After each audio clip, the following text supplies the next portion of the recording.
안녕하세요. 해외에 사는 아재의 일기장 해아재입니다. 오늘은 제가 지금 PL을 이제 본격적으로 시작을 하려고 하고 있고, 여러 가지 준비도 하고 있고, 공부도 좀 하고 있는데, 그 관련해서 단계별로 좀 생각나는 것들 좀 녹화를 하기 위해서 카메라를 켰습니다. 오늘은 그 상품에 대한 어떤 개념 정리, 제 나름대로 좀 개념 정리를 해야 할 것 같아서 한번 생각 정리를 해보려고 합니다. 피해를 준비하면서 결국은 이제 상품에 대한 걸 결정을 해야 되는데, 뭐 결정을 할 때 고려해야 될 점들이 정말 여러 가지가 많이 있겠죠. 뭐 현실적인 부분도 있고, 약간 개념적인 부분도 있고, 이런 것들을 하나씩 좀 정리를 해가면서 상품을 좀 상품군을 줄여나간다고 해야 되나요? 뭔가 이렇게 결정을 내리기 전에 이제 너무 지금 막 제가 좀 피상적이니까 그러니까 하나씩 제외시켜야 되는 것들, 그런 것들을 이제 제외하다 보면 뭔가 좀 포커스가 맞춰지지 않을까? 라는 생각으로 지금 열심히 준비하고 있습니다. 그래서 제품들도 물론 많이 보고 있고, 어느 캐러고리에 있는 제품을 할까, 선택을 할까, 뭐 그것도 당연히 중요하고요. 그리고 기존에 많이 알려져 있는 어떤 툴이나 이런 것들을 이용을 해서, 리뷰가 뭐 몇 개고, 또 뭐가 있지? 가격대, 뭐 부피, 뭐 기타 등등. 아마존에 하기 적합한 상품들, 뭐 그런 룰도 있고요. 그러니까 여러 가지 잣대를 적용하려고 하다 보니 막 이렇게 뒤죽박죽 된 것 같아서 먼저 큰 그림을 그리고 그리고 거기서 이렇게 하나씩 빼나가고 파이널 할 때 이제 아마존에 좀 최적화되어 있는 제품으로 좀 결정을 한번 해보자 이런 생각으로 공부도 많이 하고 있어요. 지금 마케팅 관련된 공부도 많이 하고 있고 제품에 관련된 공부도 많이 하고 있습니다. 이제 제가 하려고 하는 게 결국은 이제 PL이잖아요. PL이 이제 약자잖아요. Private Label. 개인적인 어떤 상표 내지는 레이블이 뭐 상표 의미가 있으니까. 제가 이제 하나의 상표, 저의 온 브랜드, 온 상표로 제품을 판다. 결국은 그게 이제 PL인 거죠. 근데 PL을 너무 좀 이렇게 가볍게 생각하지 않았나라고 하는 반성이 들었습니다. 책을 읽고 좀 공부를 하면서. 그냥 상표 만들어서 뭐 리패키징이라고 하죠. 그냥 패키지만 좀 다르게 하든지 어떤 경우에는 패키지도 뭐 바꿀 필요도 없는 경우, 바꾸지 않는 경우도 있어요. 그냥 어떤 중국에서 만들어져 있는 상품, 지금 다른 사람들도 팔고 있는 거, 뭐 어떤 그 search 룰에 따라서 뭐 뷰, 리뷰 개수, 그다음에 뭐 monthly 몇 개나 팔리는지, 판매자, 그다음에 키워드, 기타 등등의 공식에 의해서 찾아낸 제품을 테스팅한다 그러죠. 이제 처음에 이게 될지 안 될지 모르니까 그냥 팔 때는 너무 많은 그런 시간이나 자본을 들이지 말고 그냥 갖고 와서 상표 등록만 일단 하고 저가 한다 그러면 뭐 ABC라고 하는 어떤 브랜드로 그냥 해서 판매를 해보고 뭐 브로시 세일이나 혹은 뭐 여러 가지 방법들 리뷰를 받을 수 있는 방법들로 뭐 프로모해서 디스카운트를 주던지 각자가 가지고 있는 여러 노하우를 이용해서 판매를 한번 바람을 일으켜 보고 그래서 되면은 이제 그때 이제 패키지 바꾸고 이런 방법을 하잖아요. 추천하죠. 보통 이렇게. 뭐 그것도 좋은 방법이긴 한데 이제 그거를 하기 전에 일단 기본은 좀 알아야 되겠다라는 생각이 저는 듭니다. 기본. 기본이 튼튼한 상태에서 여러 그러니까 전술이라고 하죠. 큰 전략 하에서 기본이 탄탄한 전략 하에서 전술은 그때그때 상황에 따라서 환경이나 시기나 기타 여러 가지 조건에 따라 전술은 좀 바뀔 수 있겠지만 그래도 기본 전략이라고 하는 거는 일단 확고부동하게 만들어 놓고 그 다음에 이제 전술을 바꾸는 테크닉을 부려야지 이 베이스가 좀 너무 약한데 기술을 갖고만 계속 뭔가 하려고 하는 건 저는 좀 아닌 것 같아요. 그래서 저는 좀 기초를 좀 다지는 거에도 나름 시간을 많이 투자를 해야 된다 이렇게 생각을 하고 있습니다. 특히 그 기초가 이제 상품이죠, 상품. 이제 상품, 그러니까 마케팅을 공부하면서 이제 상품에 대해서도 이제 개념 정리를 좀 하고 있는데, 내가 하는 게 결국은 상품이고, 저는 서비스를 판매하고 있는 게 아니기 때문에 이제 상품이라는 걸 판매하고 있잖아요. 그럼 그 상품의 개념이 정확하게 뭔지 저 스스로 한번 이렇게 좀 생각해 보는 시간이 필요했어요. 상품에는 이제 상품, 뭐 제품, 뭐 여러 가지로 불릴 수 있겠죠. 어쨌든 그 시장에 어떤 가치와 돈과 교환하는 어떤 가치와 교환하는 그거를 우리가 상품이라고 하잖아요. 상품의 그 고유한 특성을 보면은 이제 거기 뭐 패키지 상품 자체도 있고 그 하드웨어적인 거겠죠. 그다음에 거기에는 패키징도 그 상품의 일부로 들어가고 브랜드도 들어가고 서비스, AS, 뭐 배송, 보증 뭐 해가지고 뭐 많이 뭐 이렇게 막 격가지로 설명을 하면 아마 10가지 이상 아마 될 거예요. 근데 어쨌든 이상 우리가 생각하는 그 상품이라고 하는 거에는 단순한 하드웨어뿐만 아니라 이 모든 걸 포괄하는 그런 것들을 우리는 제품 혹은 상품이라고 명명하는 거죠. 생각해보면 그 과거에는 그 상품이 어떤 주권이라 그럴까? 뭐 어떤 좀 힘이 제조사 혹은 그 브랜드 오너에게 있었던 게 사실은 과거의 상황이었죠. 왜냐면은 그 제품을 정확하게 판단할 수 있고 평가할 수 있는 그런 정보라고 할까? 이런 것들의 대부분이 그 제품을 제조하는 제조사나 그걸 소유하고 있는 소유주, 브랜드 오너들이 거의 갖고 있었어요. 일반 소비자들이 할 수 있는 거는 알 수 있는 건 일단 그들이 심어준 이 브랜드에 대한 이미지와 가격 정도, 가격 관련된 거, 그 두 가지 정도밖에 소비자들은 가질 수 없으니까 판단할 수 있는 기준이 상당히 적었죠. 그래서 한때는 그 옛날 그 뭐 관련 책들에서는 제품을 만들 때 제품에 대한 에너지, 어떤 투자비, 어떤 그런 열정을 한 30%만 투입을 하고 나머지 70%가 홍보, 뭐 광고, 흔히 말하는 마케팅 이런 쪽에 치중하는 게 보통 기업의 기본 어떤 룰처럼 돼 있었다고 합니다. 가만히 생각해 보면 우리가 예전에 한 1, 20년 전에 그 나왔던 상품들을 보면 어떤 때 대기업 상품들만 거의 다 독식하잖아요. 어떤 제품이 나와서 그 제품을 어마무시한 그런 광고를 태워서 일반 사람들한테 접하게 하는 거죠. 기껏해야 일반인들이 할 수 있는 건 예를 들어서 뭐 초콜릿이다 그러면 A사 초콜릿이 얼마고 B사 초콜릿이 얼마고 물론 A, B는 둘 다 큰 브랜드 회사이고요.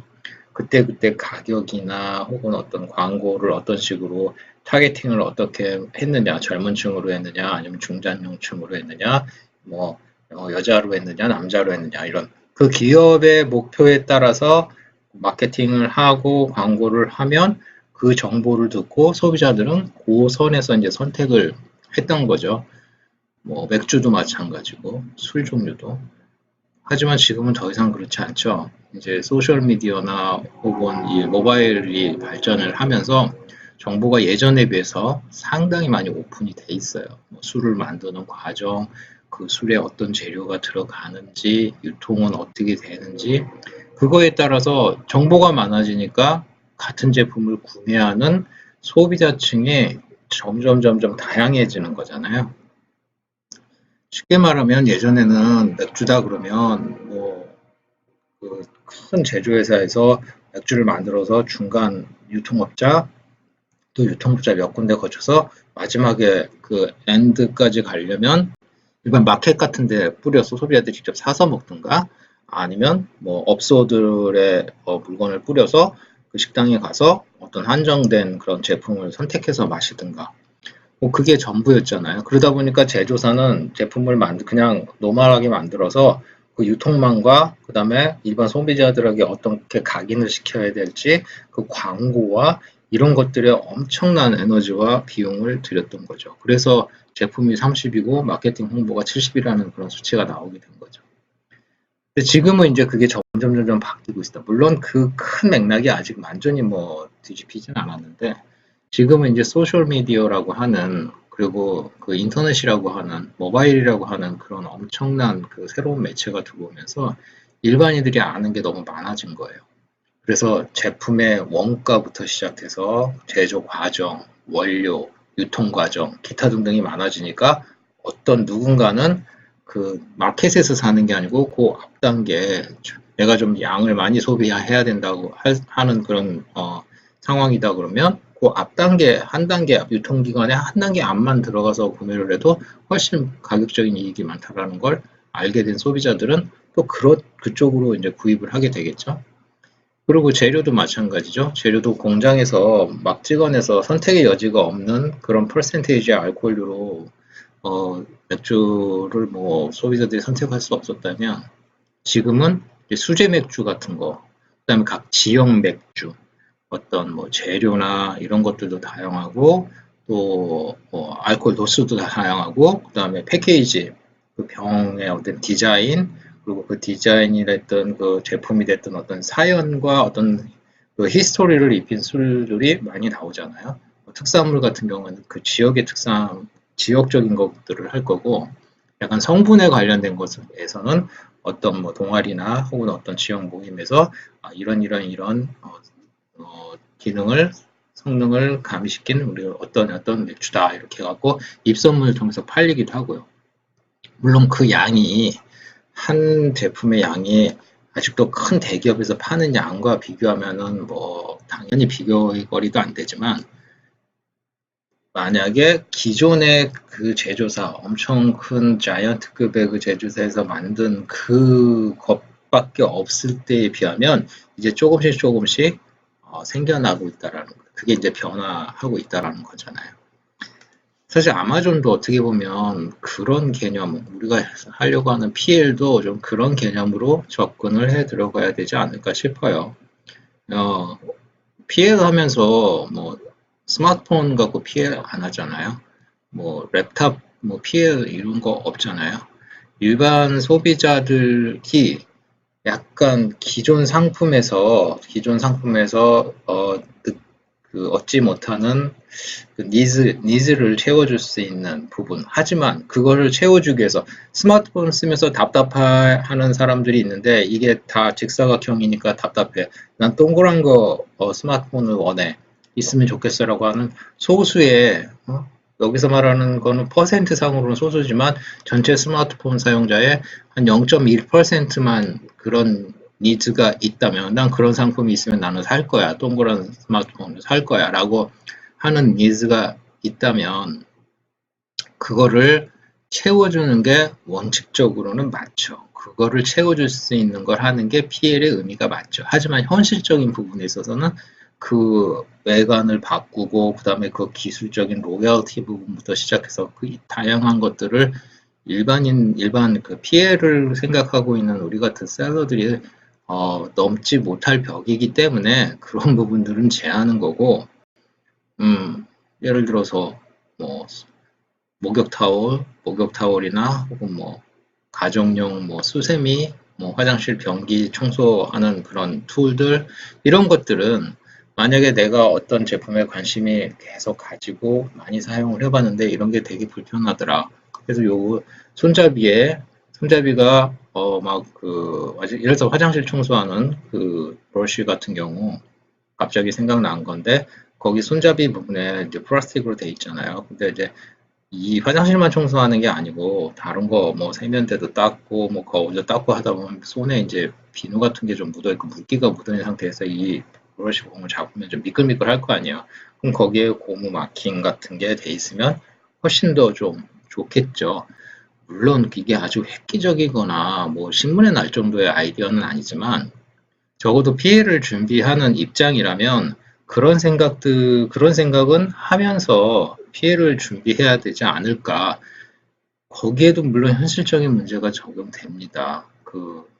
기존에 만들어진 제품에 있어서 제조사를 컨택을 해서 내가 이런 아이디어를 두고 내가 거기 글러브 그러니까 손에 쥐는 부분에 약간 오돌도돌하든지 아니면 거기 고무 어떤 매킹이 있어서 이렇게 미끄럼 방지가 됐으면 좋겠다 이런 제품 원한다라고 한들 제조사에선 당연히 어느 정도 수량 MOQ에 대한 어떤 개런티가 있어야 뭐 금형을 만들든 뭘 만들든 할 거 아니에요. 그런 제품들을 만들어서 공급을 받으려면 또 자금적인 부분, 대기업에 비해서는 말도 안 되게 작은 금액이지만 우리 각각 개개인으로 보면 뭐 그걸 그렇게 또 할 수 있는 사람이 많지는 않잖아요. 뭐 잘 팔릴지 안 팔릴지 좀 모르는데. 그러니까 그런 현실과 이상이 항상 이렇게 딱 맞닿아 있는 상태에서 그럼 어떻게 할 것인가가 항상 고민해야 되고 결정해야 되는 게 우리 아마존 셀러 스몰 비즈니스 오너의 역할인 거죠. 저는 기본적으로는 그 이상이라고 하는 부분, 이렇게 제품이 뭔가 개선돼야 된다라고 하는 거에 대한 그런 목마름, 그리고 준비, 그 다음에 관찰은 끊임없이 해야 되고, 실행 과정에서 우선은 그러면 그 글러브 없이, 글러브가 아니죠. 그 고무 마킹 없이, 미끄럼 방지 장치 없이, 그럼 일단 이 제품을 내가 지금 현재 노멀한 방법으로 거기에 나의 기술과 경험과 기타 여러 가지 등등의 뭐 패키지를 좀 깔끔하게 하든지 뭐 어떻게 하든지 그리고 타겟층을 정밀을 타겟층을 해서 그쪽에다가 광고를 하든지 흔히 말하는 기술이라는 것들을 부려서 어느 정도 판매를 좀 해보고 그리고 이 판매 흐름이 그래도 이 정도는 예상 물량이 이 정도는 나오겠구나 그러면 내가 그러면은 부담할 리스크 MOQ 이게 지금 뭐 한 하루에 뭐 한 다섯 여섯 개씩은 나가고 그러면은 뭐 1,500개인가요? 그럼 한 2,000개 정도 월 2,000개 정도는 나가는데 물론 가격은 뭐 특별한 게 없으니까 별로 가격을 많이 못 붙이겠죠. 그냥 일반 가격대로 팔게 되겠죠.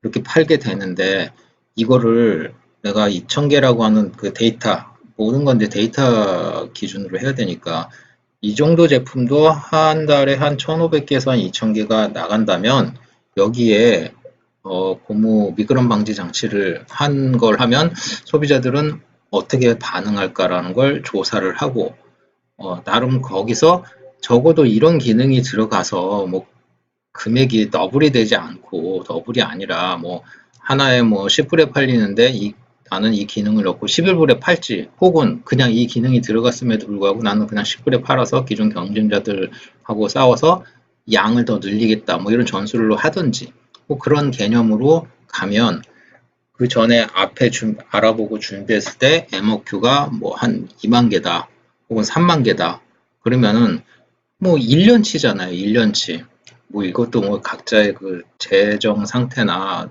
뭐 상황에 따라 다 다릅니다 이거는 모든 사람에게 적용되는 건 아니죠 한 갖고 와서 한 1년 정도는 내가 설사 갖고 있어도 한 달에 지금 아무 기능 없는 것도 한 1000불에서 1000개에서 한 2000개 사이 판다 그러면 MOQ가 2만 개 혹은 3만 개다 그럼 그건 한 1년 정도면 어쨌든 소진은 할 수 있을 것 같고 설사 다 못 팔더라도 2만 개, 3만 개를 다 안고 그냥 창고에 쌓아놓는 정도는 아니고 뭐 진짜 앨리스트 한 70%는 어떻게 팔 수 있을 것 같아 라고 하는 그런 뭐 판단할 수 있는 근거들이 나올 거 아니에요.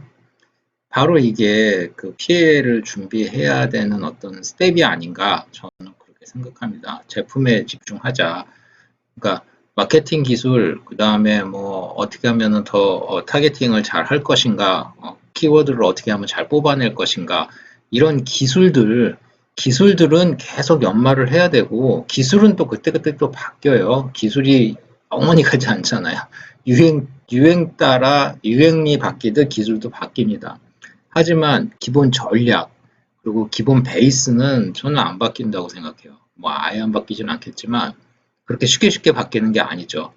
이 기능에 대해서 고민을 하기 시작하고 어떻게 하면 소비자의 눈으로 소비자의 기준으로 이 제품을 이익을 줄까 소비자들에게 같은 가격에 혹은 약간의 업그레이드 프라이스는 있을 수 있지만 일부를 더 받더라 하더라도 그 일부의 가치가 소비자가 느꼈을 때 갭이 3불 이상의 어떤 가치를 느낀다면 기존 제품이 10불이고 내 거가 11불이라고 하더라도 팔릴 수 있지 않을까. 근데 그런 꿈을 갖고 이제 피해를 해야 되지 않을까? 이런 생각이 들었습니다. 물론 PL 그 과정에서 각자의 방법도 틀리고 뭐 단계별로 고려해야 될 것들이 많이 있죠. 그리고 제가 뭐 PL 무슨 박사도 아니고 예, 저도 이제 막 시작하는 단계이기 때문에 제 말이 다 맞다고 생각하지는 않습니다. 어쨌든 그럼에도 불구하고 제가 이걸 녹화를 하는 이유는 저가 또 다시 보고 또 생각하기 위해서 자꾸 당연한 것들을 자꾸 놓치는 경우가 있더라고요. 그래서 어, 좀 제가 좀 지금 단계에서는 이게 좀 중요하다. 상품에 좀 집중하려고 하고 이익을, 그러니까 여기서 말하는 이익은 금전적인 이익이 아니고 소비자 기준으로 고객의 눈높이에 맞춰서 그리고 고객의 시각에서 어떤 이익을 줄 수 있는 상품이 나의 상품인가, 뭐 레이블이 뭐 내 이름이다 아니다를 떠나서 그런 시각으로 좀 초보라면 그런 마음으로 좀 접근을 해 들어가면 어떨까? 그래야 장기적으로 봤을 때 기술은 계속 바뀐다고 말씀드렸잖아요. 기술은 항상 시대에 따라서 바뀌니까. 하지만 베이스는 상품을 접하는 그리고 그거를 디벨롭하고 개발하고 선정하는 그런 마음가짐은 본질은 튼튼해야 하고 또 그래야만 하니까 그런 개념으로 앞으로 더 피해를 더 추진도 하고 상품 선정도 하고 이래야 되겠다라고 하는 그런 마음가짐을 좀 녹화하려고 남기려고 오늘 일기장에 썼습니다. 뭐 다른 분들 의견은 어떤지 궁금합니다. 어쨌든 좋은 하루 되시고요. 저는 열심히 앞으로 나아가고 있습니다. 감사합니다. 바이.